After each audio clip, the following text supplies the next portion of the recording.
I'm Dr. Dana Udall-Weiner, and I'm glad you're joining me today. If your child has been diagnosed with an eating disorder, you've probably had your fair share of concern about treatment options.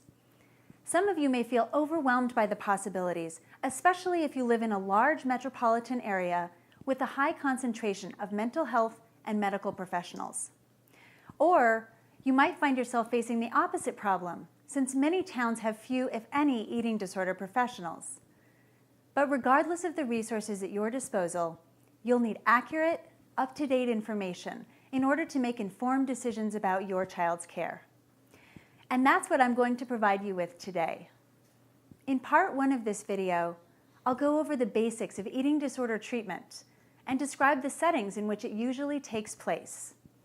Then, in part two of this video, I'll go over what eating disorder treatment looks like and tell you about what the research says regarding which methods work best. But I'll also explain why research findings don't necessarily mean that much when it comes to your own child's recovery. To get started, I'd like to talk about what we mean by the term treatment. Eating disorder treatment is usually multifaceted and involves a group of people who each provide a particular service. First, there's the individual therapist, who provides one-on-one therapy sessions for the person with the eating disorder. This therapist is usually a psychologist, social worker, or counselor. Then there's the physician, who monitors physical functioning and treats any medical issues that might exist. Generally, the physician is a medical doctor, but sometimes this role is filled by a nurse practitioner or a physician's assistant. Next, there's the nutritionist, who provides guidance and counseling regarding food and meal planning. This individual is usually a registered dietitian. And finally, we have the psychiatrist, who is usually a medical doctor and who monitors a patient's use of medication, used either to treat the eating disorder or another psychiatric condition.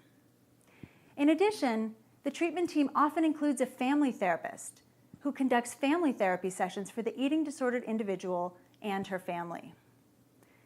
Regardless of the exact configuration of a treatment team, all members must stay in regular contact with each other so that they can coordinate care and monitor progress. Because eating disorder treatment requires attending to so many elements of a person's functioning, for example, food intake, psychological status, as well as physical health, communication among team members is essential. I'm now going to talk about the different levels of care, or different settings in which eating disorders are usually treated. The first level of care I'd like to mention is called outpatient treatment. Outpatient treatment is the least restrictive in nature, meaning that the patient can pursue treatment without a huge change to her day-to-day functioning. In this form of treatment, the patient lives at home but attends regular appointments for therapy, nutritional counseling, and if necessary, medical monitoring. As a result, the patient is typically able to go to work, go to school, fulfill family responsibilities, and generally continue her life much as it was prior to treatment. Outpatient care is by far the most common means of treatment, which is largely due to the fact that it's relatively affordable and convenient.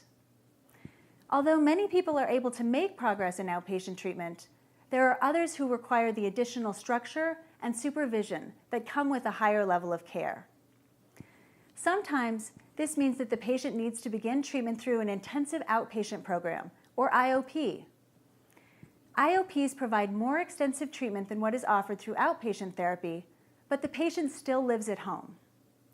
Typically, patients being treated through an IOP will attend sessions in the evening a few times per week.